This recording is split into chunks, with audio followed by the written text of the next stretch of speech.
سلام. نن راځو د انګلیسي ژبې سایلنټ یا بې اواز حروف پیژنو. تاسې دا لغتونه څنګه تلفظ کوئ؟ butcher ټي سایلنټ دی. hour اچ سایلنټ دی.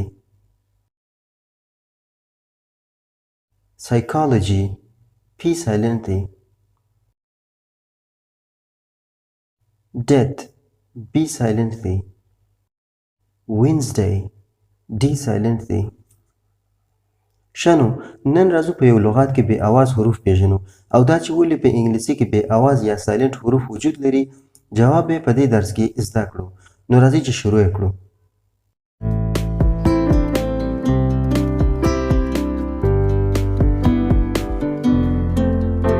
اوس راځم تاسو ته څو قوانین در زده کوم چې د هغه په زده کولو تاسې به وکولی شئ په یو لغات کې سایلنټ یا بې اواز حروف وپیژنئ. د کې توری سایلنټ دی که چیرې د ان څخه مخکې راشي. مثلا نو، knock، knife، knowledge، نی. د بي توری سایلنټ یا بې اواز دی که چیرې د ام څخه وروسته راشي لکه کام. کامپ نه ویل کېږي، بي سایلنټ دی. کام.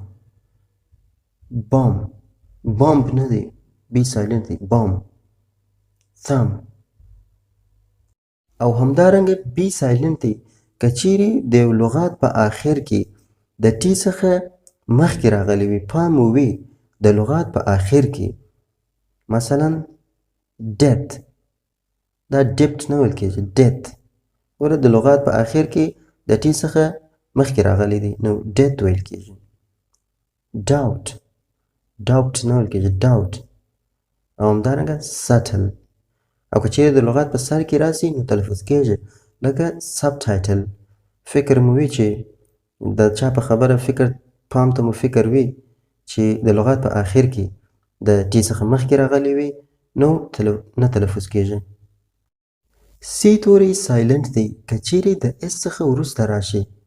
مثلا scissors، muscle. ګوره د اس څخه وروسته سی راغلی دی نو سی نه تلفظ کېږي چې مسکل وایه یا مثلا نور. مسل سی سایلنټ دی.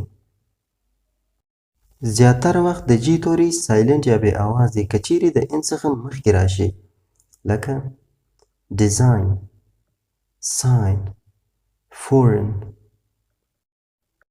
اچ سایلنټ دی که چیرې د دبلیو څخه وروسته راسي. مثلا what، when، where. او همدارنګه د ځینې لغتونو په سر کې اچ نه تلفظ کېږي. علت یې دا دی چې ځینې لغتونه د فرانسوي ژبې څخه انګلیسي ته داخل شوي. مثلا honor اچ سایلنټ دی. honest، honest نه ویل کېږي، honest دی. اچ سایلنټ دی. hour، hour نه دی، hour دی.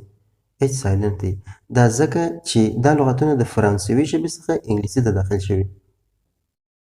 ال سایلنټ دی که چیرې د ا او یو واول حروف وروسته راشي. مثلا half، half نه ویل کېږي، half. wood، wood نه ویل کېږي، yoke. ان سایلنټ دی که چیرې د یو لغات په آخر کې د ام څخه وروسته راسي. مثلا autumn، autumn نه ویل کېږي، autumn. column، column نه ویل کېږي، ان سایلنټ دی. اس توری په ډېر لږ لغتونو کې سایلنټ دی چې تر ټولو مشهور یې آیلند دی. آیسلند نه دی، آیلند. د ټي توری په لاندې لغتونو کې سایلنټ دی. castle، کرسمس، کرسټمس نه ویل کېږي، کرسمس. fasten، fasten نه دی، soften. ډبلیو سایلنټ دی کله چې د یو لغات په سر کې د آر څخه مخکې راشي. مثلا wrong، right. مننه ملګرو چې تر دې دمه راسره واست. خدای دې وکړي چې څه ناسم ترې زده کړي وي. که چیرې تاسې د انګلیسي الفبا د حروفو په تلفظ نه پوهیږئ د هغو دپاره مو درس جوړ کړی دی چې تاسې کولی شئ په چانل کې پیدا کړئ. او همدارنګه نوی درس به مو د سی او جي په باره کې وي ځکه سی دوه اوازه لري د سین او کاف. جی هم دوه اوازه لري د جیم او ګاف. نو راتلونکي درسونو کې به موږ زده کړو چې جی په کوم ځای کې د جیم او په کوم ځای کې د ګاف اواز ورکوي او همدارنګه سی په کوم ځای کې د سین او په کوم ځای کې د کاف اواز ورکوي.